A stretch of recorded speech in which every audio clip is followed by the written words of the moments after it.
মুসনাদে আহমদের 10,707 নম্বর হাদিস। নবী আমার বলেন, আরে উম্মতে মুহাম্মদী জানো, একটা নেকির কাম করবি, আল্লাহ পাক তোমার আমল নামাই একের পরিবর্তে 700 যে তোমারে দিল, তুমি তো বান্দা খুশি না?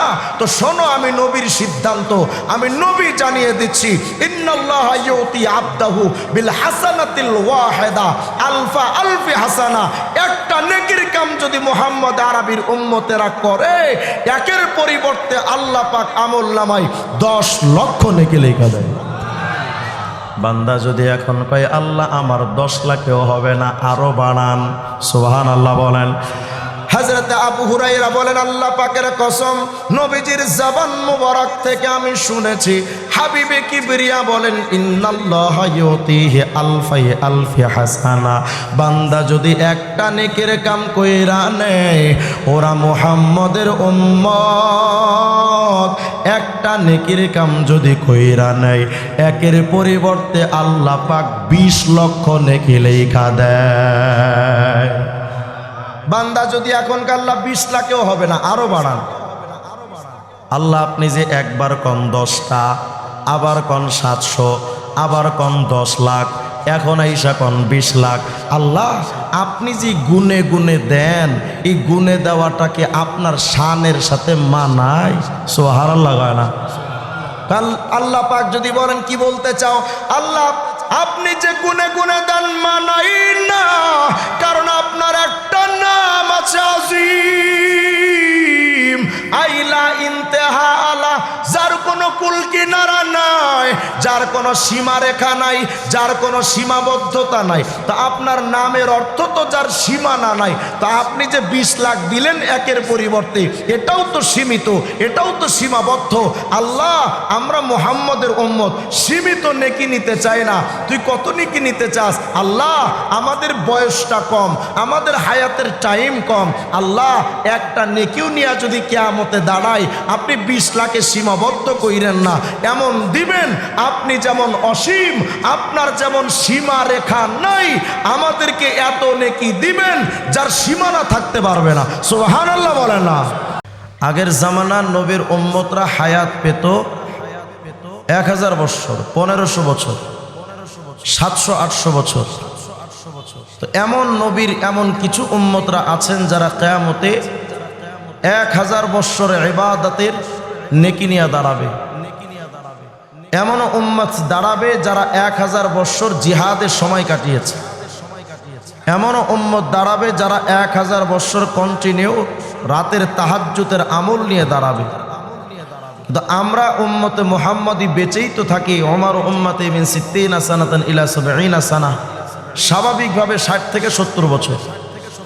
এই 60-70 বছর আমরা বেঁচে থাকলেও আমাদের ইবাদতের সূচনা, ইবাদতের শুরুটাই হয় অন্তত 50 বছর যাওয়ার পর। এর আগে আমাদের সাধারণত ইবাদত শুরু হয় না। তো সব মিলিয়ে হিসাব কিতাব করলে দেখা যায় আমরা কিয়ামতের ময়দানে ইবাদত নিয়ে দাঁড়াবো হয়তো 5 বছর বা 10 বছর।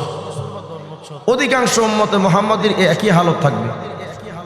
তো যারা দাঁড়াবেন 1000 বছর ইবাদতের নেকি নিয়ে, আর আমরা দাঁড়ালাম 5-10 বছর ইবাদতের নেকি নিয়ে, তাও কত ঝামেলায় নেকির ভেতরে। তো এতটা সত্য তাদের নেকির সংখ্যা বেশি, আমাদের কম। এতটা সত্য আমাদের ব্যাপারে আল্লাহ পাক বললেন যে তোমরা শ্রেষ্ঠ জাতি, হিসাব কিতাব তো মিলে না। আসলেই বাস্তবিক পক্ষে হিসাব কিতাব মিলে না, কিন্তু এটা চিরসত্য, আমার মালিক আল্লাহর কাছে কোনো হিসাব চলে না। সুবহানাল্লাহ বলেন। উম্মুল কোরআন সূরা ফাতিহার মধ্যে আল্লাহ পাক বলেন, মালিক ইয়াউমিদ্দিন, আমি আল্লাহ বিচার দিবসের মালিক। এই উম্মুল কোরআন সূরা ফাতিহার মধ্যে আল্লাহ পাক হাকিমু ইয়াউমিদ্দিন বলেননি, মালিক ইয়াউমিদ্দিন বলেছে। এটার হিকমতটা কি? এর হিকমতটা হলো, মালিক তো তিনি যিনি তার মালিকানা জিনিসের মধ্যে যেমন চান তেমন তাসাররুফ করতে পারেন, যেমন চান তেমন হস্তক্ষেপ করতে পারেন। আর হাকিম তথা বিচারক তিনি, যিনি ন্যায় বিচার করবেন, কমও করতে পারবেন না, বেশিও করতে পারবেন না, একেবারে পরিপূর্ণভাবে যা করার সেটাই করবেন। কিন্তু মালিক যিনি হবেন তিনি বিচারকের যে নিয়ম সেটাকে তোয়াক্কা করেন না। আল্লাহ পাক সূরা ফাতিহার মধ্যে মালিক ইয়াউমিদ্দিন দিয়ে এটা বুঝিয়েছেন, বান্দা আমি আল্লাহ পাক এখানে হাকিম ইয়াউমিদ্দিন বলিনি। হাকিম ইয়াউমিদ্দিন যদি আমি উম্মুল কোরআনে বলতাম তাহলে বিষয়টা এমন হতো, কিয়ামতে আমি যেমন চাই তেমন করতে পারবো না। অর্থাৎ আমি আল্লাহ পাক বিচারকের ভূমিকায় থাকাটাই হাকিম ইয়াউমিদ্দিনের অর্থ হতো। কিন্তু আমি আল্লাহ পাক মালিক ইয়াউমিদ্দিন বললাম, আমি আল্লাহ এটা বুঝাতে চাই কিয়ামতের ময়দানে আমি আল্লাহ পাক কিয়ামতের বিচারে দিবসের মালিক হয়ে আমি আল্লাহ পাক যেই ইমানদার উম্মতকে চাবো মাফ করে দিব, কাউকে চাইলে শাস্তিও দিব। ওয়ালা তুজলামুনা ফাতিলা, সামান্য পরিমাণ জুলুম করব না। তবে হ্যাঁ, বেঈমানদের কোনো মাফ হবে না। ইমানদারদের ব্যাপারে আমি আল্লাহ পাক মালিকের ভূমিকায় থাকবো। কাউকে মিনহুম মান ইয়াদখুলুল জান্নাতা বিরহমাতিহি, কাউকে আল্লাহ পাক জান্নাতে দিবেন আল্লাহর রহমত দিয়ে। ওয়া মিনহুম মান ইয়াদখুলুল জান্নাতা বিশাফাআতিন নবী, আর কাউকে আল্লাহ পাকের নবীর সুপারিশের মাধ্যমে তাদের জান্নাত দিয়ে দিবেন। কিয়ামতে অনেক উম্মতে মুহাম্মদী অনেক ঈমানদারদের বিচারটাও আল্লাহ পাক করবেন না, বিনা বিচারে জান্নাত দিয়ে দিবেন। তো আমরা উম্মতে মুহাম্মদে আমাদের বয়স কম, আগের জামানার উম্মতের বয়স অনেক বেশি ছিল, তারা অনেক নেকি নিয়ে দাঁড়াবে, আমরা তো খুব অল্প নেকি নিয়ে দাঁড়াবো। প্রশ্ন হলো তাহলে আমরা কিভাবে উত্তম হব? আগের জামানার নবীর উম্মতের মধ্যে আর আমাদের মধ্যে বিরাট তফাত আছে নেকি আর গুনাহের ব্যাপারে। কেমন তফাত? আগের জামানার নবীর উম্মতেরা যখন গুনাহ করত, ভুল করে, وقد كان بنو إسرائيل إذا نسوا شيئا مما أمروا به أو أخطأوا عجلت لهم العقوبة। আগের জামানার নবীর উম্মতেরা যখন গুনাহ করত, ভুল করে, তো সাথে সাথে আসমান থেকে তাদের উপর গজব নাজিল হতো। কিন্তু আমাদের নবী সরওয়ারে দো আলম বিশ্ব নবী বলেন, উদিয়ান উম্মতি ওয়াফি রিওয়ায়াতিন রুফিয়ান উম্মতি আল খাতা ওয়ান নিসিয়ান।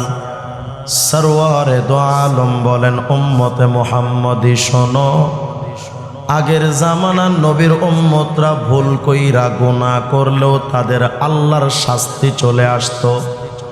কিন্তু নবী আমার বোঝাতে চান উম্মতের দল, মুহাম্মদের উম্মতরা তো বড় দুর্বল,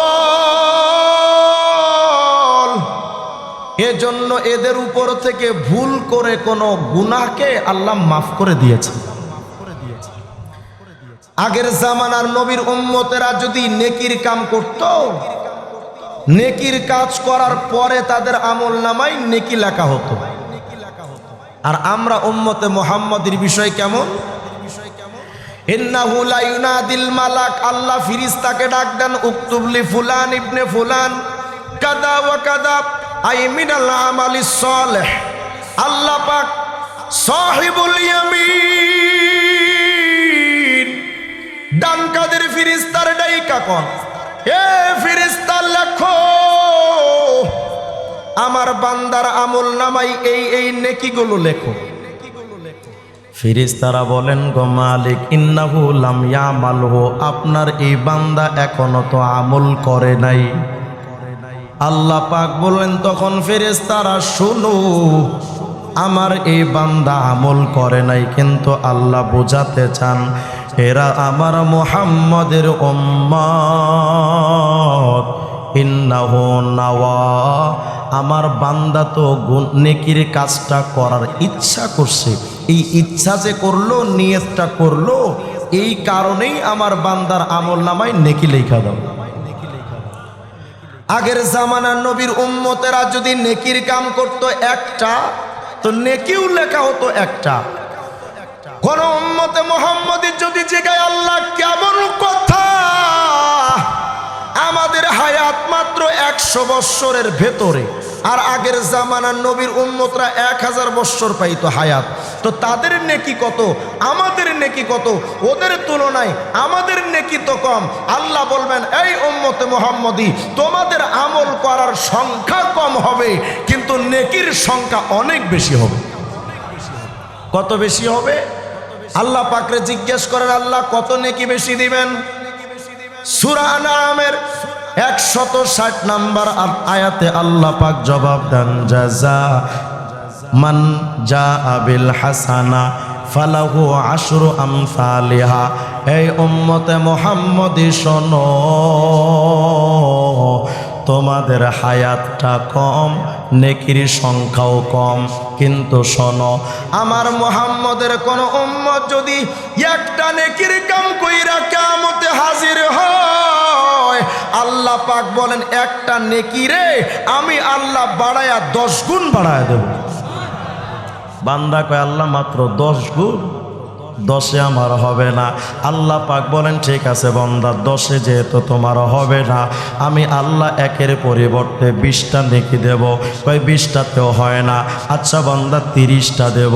কয় তাও হবে না, আচ্ছা বান্দা 50টা দেব। কয় তাও হবে না। উম্মত যদি বলে রব্বুল আলামিন আমরা তোমার হাবিবুল্লাহ মুহাম্মাদের উম্মত,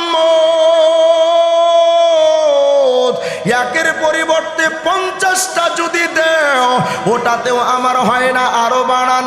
আল্লাহ পাক বলেন ঠিক আছে 80টা দেব। কয় তাও হবে না, আরো বাড়ান। আল্লাহ পাক ঘোষণা দিবেন একটা নেকির কাম করবি, আমি আল্লাহ একের পরিবর্তে 100 নেকি দান করব। সুবহানাল্লাহ বলেন। বান্দা কয় আল্লাহ আমার 100তেও হবে না। আল্লাহ পাক বলবেন ঠিক আছে একের পরিবর্তে 200 নেকি দেব। কয় 200তেও হবে না। আচ্ছা উম্মতে মুহাম্মদী একটা নেকির কাম করবা, আমি আল্লাহ একের পরিবর্তে তোমাকে 500 নেকি দেব। সুবহানাল্লাহ। বান্দা যদি এখন আমার 500তেও হবে না, আরো বাড়ান।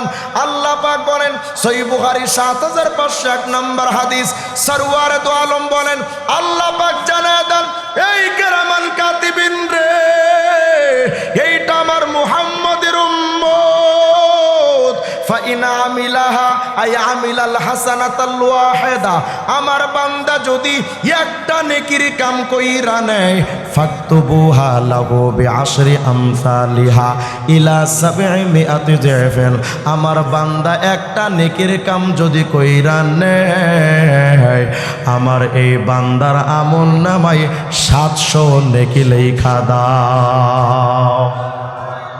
উম্মতে মুহাম্মদী যদি এখন আল্লাহ 700 তো হবে না, আরো বাড়ান।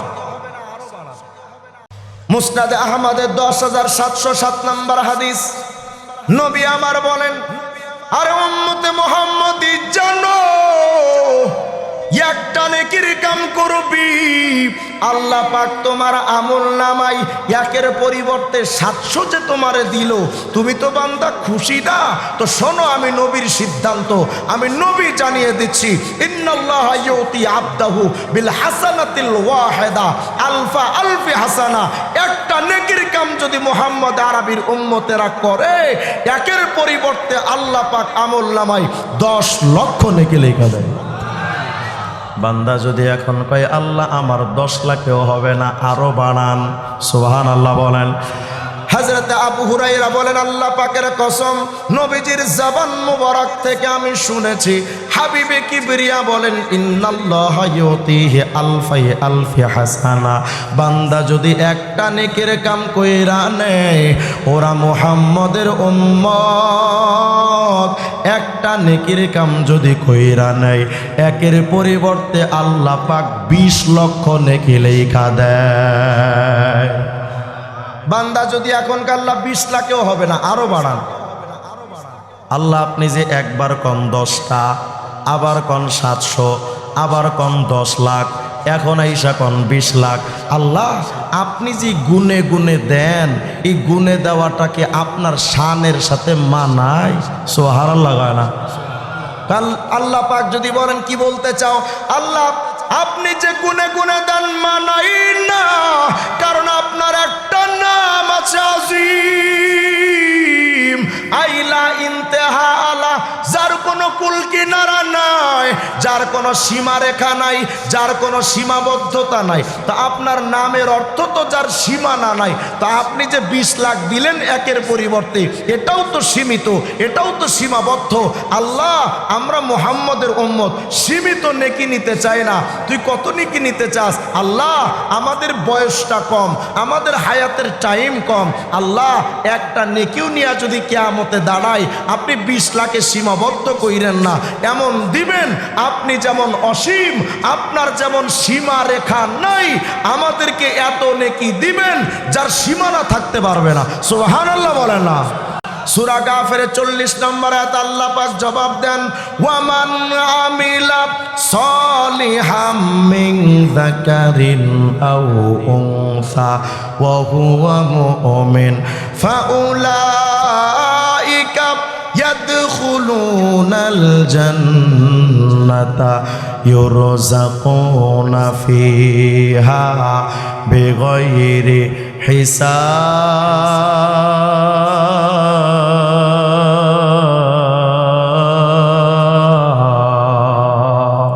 আল্লাহ পাক বলেন, একটা নেকির কাম করে আসবি 10 না, 700 না, 10 লাখ না, 20 লাখ না, এই উম্মতে মুহাম্মদী একটা নেকির কাম করে আসবে, ওই একটা নেকিটারে আমি আল্লাহ পাক বাড়াইতেই থাকবো, বাড়াইতেই থাকবো, বাড়াইতেই থাকবো, এত বেশি দিব হিসাব কিতাব থাকবে না। সুবহানাল্লাহ বলেন।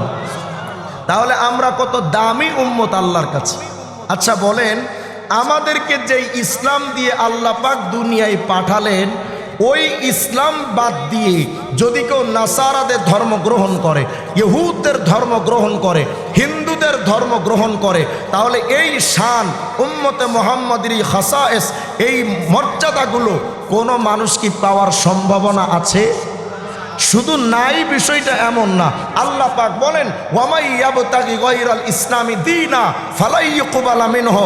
এই উম্মতে মুহাম্মাদি, আমার নবীর আনিত ইসলামটা বাদ দিয়া অন্য কোন ধর্ম, অন্য কোন তন্ত্র, অন্য কোন মন্ত্র যদি তোমরা গ্রহণ করো, তো মনে রেখো ফালাই ইউকবালা মিনহু, আমি আল্লাহর কাছে গ্রহণযোগ্য হবে না। ওয়া হুয়া ফিল আখিরাতি মিনাল খাসিরিন, আর কিয়ামতে জাহান্নামীদের জাহান্নামের বাসিন্দা হবে। তাহলে আমাকে একটা কথা প্রথম জবাব দেন তো, এই জামানায় নবীজির আনিত ইসলাম বাদ দিয়ে, হোক সেটা ঈসা আলাইহিস সালামের ধর্ম, হোক সেটা মুসা আলাইহিস সালামের ধর্ম, বলেন তো এই জামানায় নবীজির ইসলাম বাদ দিয়ে কোনো ধর্ম পালন করার সুযোগ আছে?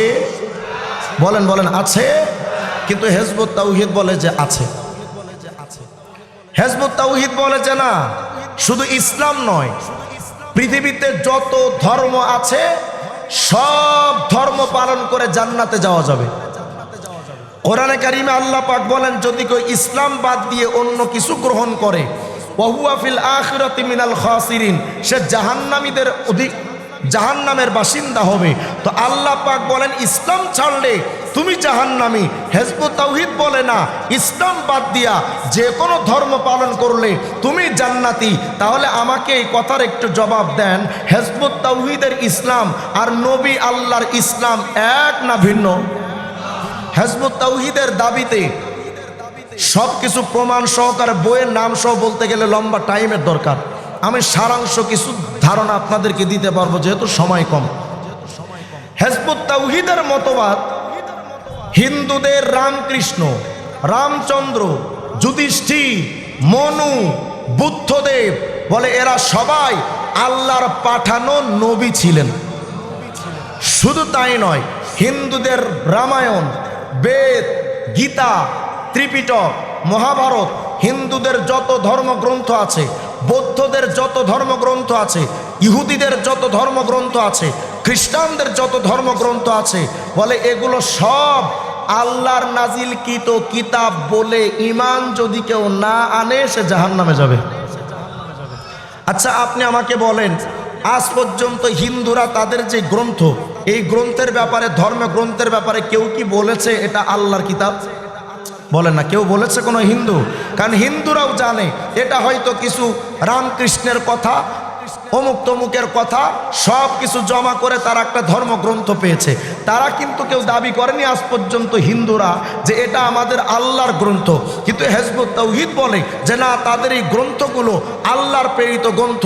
এমনকি তারা বলে যদি কেউ রামকৃষ্ণ, রামচন্দ্র, যুধিষ্ঠির, মনু, জৈন, বুদ্ধদেব তাদেরকে কেউ যদি নবী না মানে আর তাদের ধর্মগ্রন্থরে যদি কেউ আল্লাহর কিতাব মনে না করে, সে জাহান্নামে যাবে, সে কাফের হবে, সে মুমিন হতে পারবে না। এখন আপনারাই আমাদেরকে একটা সিদ্ধান্ত দেন তো, যেই মতবাদ এরা প্রচার করে এই মতবাদ পালন করলে মুসলমান হবে না মুরতাদ হবে?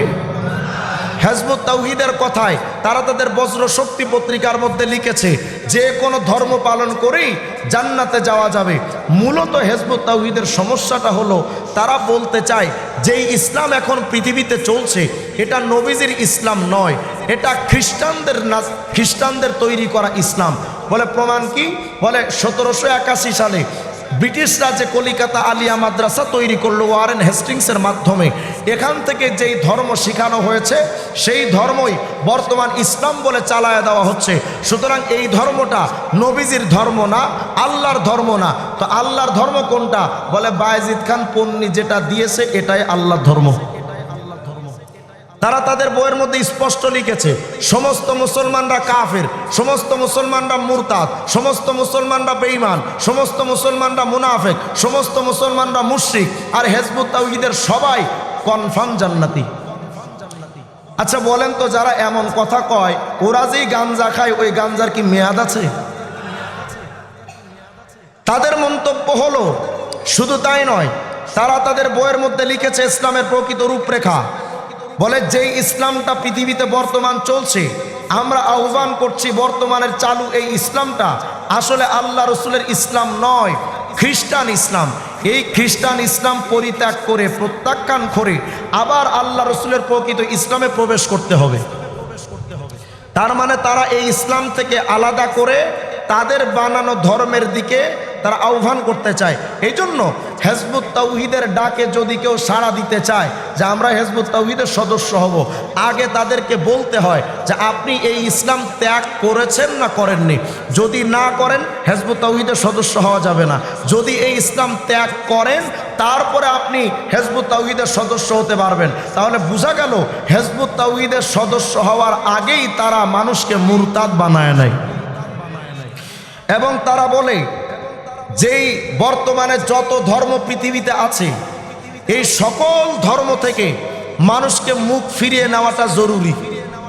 কোন ধর্মের সাথে মানুষের এখন আর সম্পর্ক রাখা যাবে না। শ্রেণীহীন সমাজ, সাম্যবাদ, প্রকৃত ইসলাম, এটা 9 পৃষ্ঠার মধ্যে এটা লিখেছে। এমনকি ইসলামটাকে তারা আসুন সিস্টেমটাকেই পাল্টায়। 20 নম্বর পৃষ্ঠার মধ্যে তারা লিখেছে আসুন আমরা সবাই মিলে এই নারকীয় সিস্টেমটাকে পাল্টাই। অর্থাৎ ইসলাম এটাকে নারকীয় সিস্টেম বলে। নারকীয় সিস্টেম মানে যেই সিস্টেম পালন করলে নরকে যাওয়া লাগবে, জাহান্নামে যাওয়া লাগবে, অশান্তির ধর্ম। বলে এই নারকীয় সিস্টেমটাকে পরিবর্তন করতে পাল্টাই। হিজবুত তাওহীদের প্রতিষ্ঠাতা ইমামুজ্জামান জনাব বায়েজিদ খান পন্নী আল্লাহ রসুলের হারিয়ে যাওয়া যে প্রকৃত সত্য জীবন ব্যবস্থা মানব জাতির সামনে তুলে ধরেছেন তা গ্রহণ করি। তার মানে তারা বলতে চায় যে এই ইসলাম যেটা আছে এটা নারকীয় সিস্টেম, এটাকে ত্যাগ করে হিজবুত তাওহীদের বায়েজিদ খান পন্নী ওরফে বিড়িখোর যেইটা দিয়েছে এটাই কবুল করতে হবে। এবং এইটা যদি কেউ কবুল না করে তাহলে তার কোনো মুক্তি নাই। তারা জান্নাতেও যেতে পারবে না, দুনিয়াতেও শান্তি পাবে না। এবং তারা আরো বলে এই জাতির পায়ে লুটিয়ে পড়বে। 250 নম্বর পৃষ্ঠায় তারা লিখেছে অত্যন্ত আনন্দের সংবাদ এই যে মহান আল্লাহ মানব জাতিকে তাদের নিজের তৈরি মৃত্যু ফাঁদ থেকে কিভাবে উদ্ধার পাওয়া যাবে সে উপায় হিজবুত তাওহীদকে দান করেছেন। এখন মানব জাতি যদি হিজবুত তাওহীদে এসে সেই উপায় অবলম্বন করে তবে তারাই বাঁচবে। আর যদি অবজ্ঞা করে প্রত্যাখ্যান করে তবে ধ্বংসের হাত থেকে বাঁচার আর কোনো উপায় নাই। তার মানে তারা বলতে চায় বর্তমানে দুনিয়া এবং আখিরাতে বাঁচার একমাত্র উপায় হলো হিজবুত তাওহীদ। ঠিক এই একই কথা কিয়ামতের আগে দাজ্জাল এসে একই কথা বলবে। দাজ্জালও বলবে এই যে জান্নাত, এই জান্নাতে ঢোকা ছাড়া আর উপায় নাই, এখানে যদি কেউ ঢোকো তো জান্নাতে যাবা। তো দাজ্জালের যেই কথা আর হিজবুত তাওহীদের কথা এর মধ্যে কোনো তফাৎ পাওয়া যায়? তাহলে বোঝা গেল বড় দাজ্জাল সামনে আসতেছে আর নতুন দাজ্জাল বায়েজিদ খান পন্নী তৈরি করে দিয়ে গেছে। এবং তারা বলে, অনেকে আপনাদের এলাকায় এসে হিজবুত তাওহীদ বলবে যে আমরা ইসলামের কথা বলছি, এমন কথা বলার সাথেই কোনো কথা নাই, ভূমিকা ছাড়া জুতা দিয়ে পিটাবেন। যদি বলেন কেন এই কথা বললাম, তারা তাদের বইয়ের মধ্যে লিখেছে, মহাসত্যের আহ্বান 105 নম্বর পৃষ্ঠা, আমরা কাউকে ইসলাম, হিন্দু, বৌদ্ধ, খ্রিস্টান বা ইহুদি ইত্যাদি কোনো বিশেষ ধর্মের প্রতি আকৃষ্ট করছি না। আমাদের কথা হচ্ছে যার যার ধর্ম বিশ্বাস তার তার কাছে। এবং আসুন সিস্টেমটাকে পাল্টাই। 18 নম্বর পৃষ্ঠার মধ্যে বলেছে, মানুষের ব্যক্তিগত ধর্ম পরিবর্তন করা ইসলামের উদ্দেশ্য নয়। ইসলামের মূল উদ্দেশ্য সামষ্টিক জীবনে ন্যায় সুবিচার প্রতিষ্ঠা করা। এবং শুধু তাই নয়, ঈমানের ব্যাপারে তারা বলে যে এই ঈমানটাও আমাদের মূল কাজ না, ঈমানের দিকে মানুষকে দাওয়াত দেওয়া এটাও আমাদের মূল কাজ না। শ্রেণীহীন সমাজ, সাম্যবাদ প্রকৃত ইসলাম 52 নম্বর পৃষ্ঠার মধ্যে লিখেছে, আমরা বলি না যে আপনারা আল্লাহ বিশ্বাসী হয়ে যান, মোমেন হয়ে যান, পরকালে বিশ্বাসী হয়ে যান। আল্লাহর প্রতি কে ঈমান আনবে কে আনবে না সেটা তারা আল্লাহর সঙ্গে বুঝবে। সুতরাং আমার আল্লাহর প্রতি বিশ্বাস স্থাপন করানো আমাদের কাজ নয়। তাহলে বলেন, হিজবুত তাওহীদ যদি এসে আপনাদের এলাকায় হিজবুত তাওহীদ এসে যদি কোনোদিন বলে আমরা আপনাদেরকে ঈমানের পথে ডাকছি, ইসলামের পথে ডাকছি, অথচ তারা বইয়ের মধ্যে লিখেছে ইসলাম আমাদের কাজ নয়, ঈমান আমাদের কাজ নয়। সুতরাং পরিষ্কার কথা, হিজবুত তাওহীদ এসে যদি ইসলামের কথা কয়, আল্লাহর কথা নাই, ভূমিকা ছাড়া পিঠের চামড়া তুলে দেওয়া উচিত ওদের।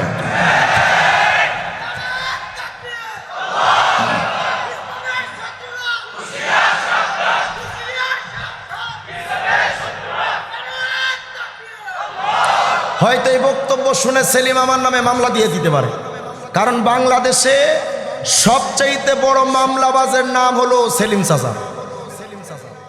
উনি কয় যে সব মুসলমান কাফের, কেউ ঈমানে নাই, কিন্তু উনি হাসান বস্তি, মানে উনার মতো বুজুর্গ পৃথিবীতে আর নাই। হয়তো আমার নামে মামলা দিয়ে দিতে পারেন যে আমি তাদের পিঠের চামড়া তুলে দিতে বলেছি। আমার কথা হলো, যারা বাক স্বাধীনতার স্লোগান দিয়ে ইসলামকে বিকৃত করতে চান, প্রশাসনের হয়তো অনেকে আমাদেরকে বলবেন বাংলাদেশ তো স্বাধীন ভূখণ্ড, গণতান্ত্রিক দেশ, এখানে যে যার মতবাদ প্রচার করতে পারবে, এটা সবার বাক স্বাধীনতা। আমরা স্পষ্ট করে প্রশাসনকেও বলছি, বাক স্বাধীনতার অর্থ যদি হয় আমার ধর্মকে নিয়ে বিকৃতি করা, বাক স্বাধীনতার অর্থ যদি হয় আমার ধর্মের বিরোধিতা করা, ওই বাক স্বাধীনতার কপালে জুতা আমার মুসলমানেরা। ওটা কোনো বাক স্বাধীনতা হতে পারে না। আমার ধর্মকে নিজের মতো তুমি ব্যাখ্যা করে আমার ধর্ম থেকে মানুষকে তুমি আলাদা করবে, ওইটা যদি বাক স্বাধীনতা হয়, তাহলে ধর্মের বিরুদ্ধে ষড়যন্ত্রের নমুনা কোনটা? মুহতারাম হাজিরিন, হিজবুত তাওহীদের মতবাদ, তারা বলে দাড়ি টুপির সাথে ইসলামের কোনো সম্পর্ক নাই। নাউজুবিল্লাহ বলবে না। আমরাও ক্লিয়ার বলতে চাই, হিজবুত তাওহীদের সাথে ইসলামের কোনো সম্পর্ক নাই। ওরা বলে এই দাড়ি এটা কাফেররাও রাখতো, আবু জেহেল, আবু লাহাব, উতবা, সাইবা তারাও রাখতো, তো মুসলমানরাও রাখে, এটা তো নবীর কোনো সুন্নাত না। নবীর সুন্নাত কি? জিহাদ করা। এদিকে একটু মনোযোগ দেন, যেহেতু সময় কম, একটু মনোযোগ দেন। হিজবুত তাওহীদের আর একটা মন্তব্য হলো, তারা বলে বোরখা এটা ইসলামের পোশাক নয়, এটা শয়তানের আবিষ্কার করা। হিজবুত তাওহীদের সেলিম তার এক ভিডিও বক্তব্যের মধ্যে স্পষ্ট করে বলেছে যে বোরখা এটা শয়তানের আবিষ্কার করা। আচ্ছা বলেন, নাস্তিক্যবাদ বোরখার বিরুদ্ধে কথা বলে, আজ পর্যন্ত শুনেছেন কোন নাস্তিক বোরখাকে শয়তানের আবিষ্কার বলেছে? কিন্তু সেই বেয়াদবিটাকেও পার করে সেলিম যে মন্তব্য করলো যে বোরখা শয়তানের আবিষ্কার করা, আমরা স্পষ্ট করে বলতে চাই, যেই বোরখার ব্যাপারে শয়তানের আবিষ্কার তুই বলো, তুমি যেখানে সেলিম থাকো শয়তান ওখানে ভয়ে যায় না যে হয়তো তুই আমারও গোমরা করতে পারিস। তবে আমরা এক কথা ক্লিয়ার বলতে চাই, বোরখার বিরুদ্ধে যেই সেলিমরা কথা কয় হিজবুত তাওহীদ, আমরা তাদেরকে স্পষ্ট করে বলি, আজকের বাংলাদেশের মুরব্বীরা, আমাদের আকাবির যারা এখনো জীবন্ত আছেন, হিজবুত তাওহীদের বিরুদ্ধে তারা জবান খুলেন না। তারা মনে করেন এটা একটা ছোটখাটো ব্যাপার, এটা আমাদের বড়দের নাক গলানোর প্রয়োজন নাই, বিদায়ী তারা কথা বলেন না। কিন্তু সেলিম মনে রেখো, মুরব্বীরা যদি একটা আওয়াজ একবার উঠাই, এমন আগুন চলবে, একটার উপরে চামড়া থাকবে না। আপনারা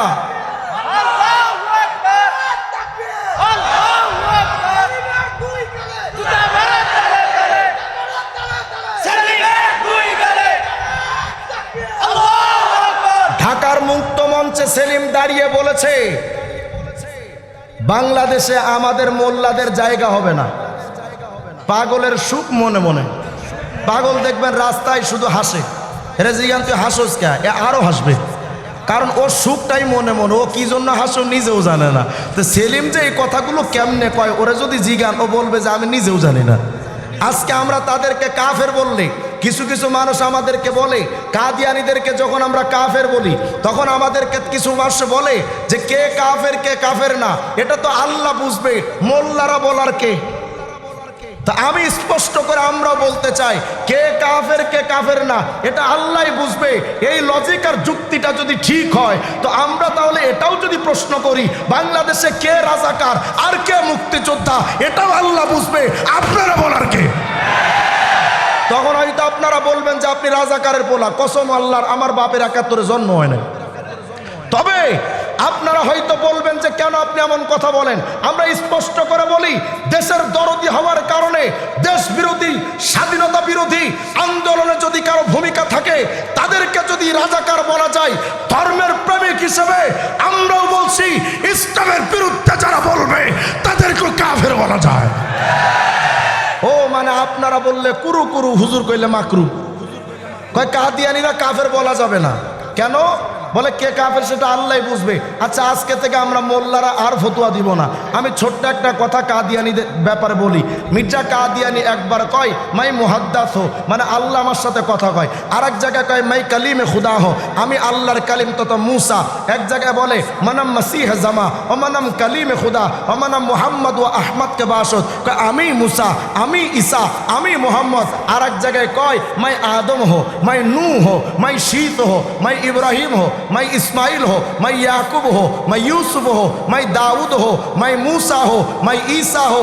আমি বললাম এই পাগলা তার সেটা যদি এই জামানায় থাকতো তো এটাও বলতো मैं হিরো আলম और टाकला मुराद भी हो। একবার কয় যে खुदा ताला ने मुझे कई दफा बतलाया है तो हिंदू के लिए कृष्ण है। আল্লাহ নাকি তার বারবার বলেছে, কিরে মির্জা কাদিয়ানী দেশ ব্যাটারি, তুই কিন্তু হিন্দুদের কৃষ্ণ। আচ্ছা বলেন, যেই লোকটা হিন্দুদের কৃষ্ণ হয় সে মুসলমানের নবী হতে পারে? বলেন পারে?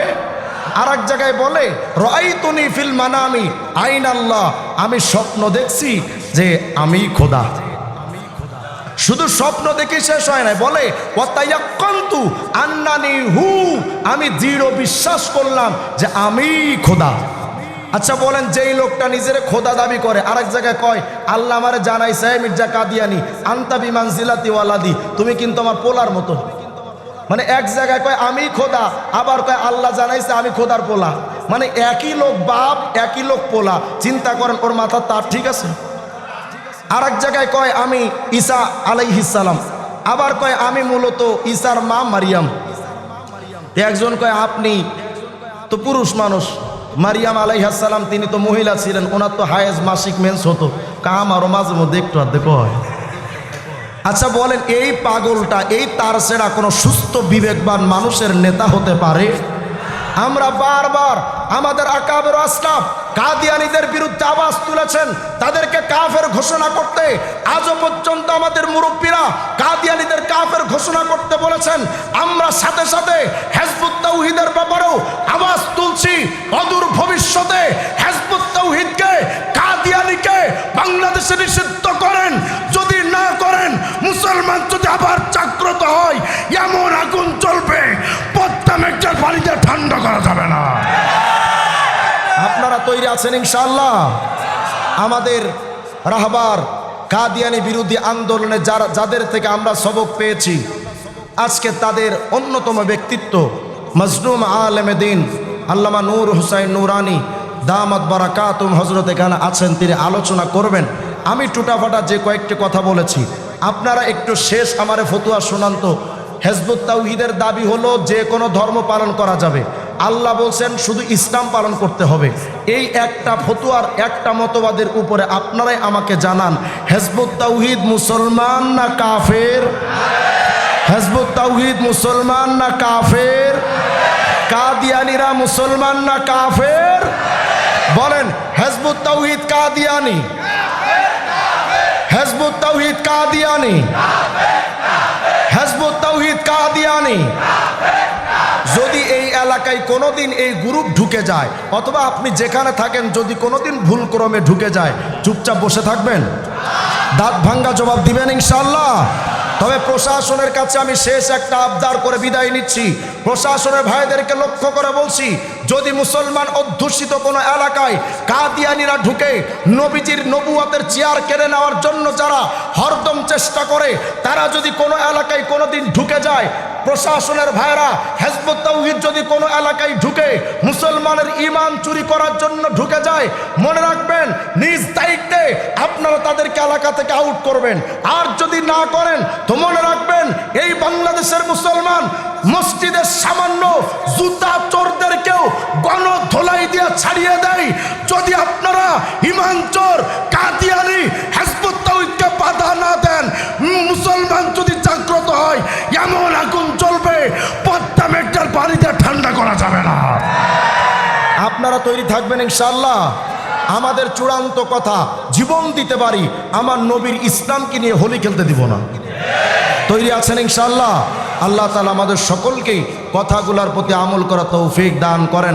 হিজবুত তাওহীদ কাদিয়ানী মাজার পূজারী শিয়া, বর্তমানের অধিকাংশ সুন্নি হলো শিয়া, বর্তমানের অধিকাংশ সুন্নি নামধারীরা শিয়া, বিশেষ করে যারা পালা গান করে বেড়ায়, ভণ্ড মাজার পূজারী, এরপরে যারা পীরের পায়ে গিয়া সেজদা দেয়, এদের অধিকাংশ আকীদার মধ্যে শিয়া মতবাদে ভরপুর, কিন্তু মুসলমান এটা জানেও না অনেকে।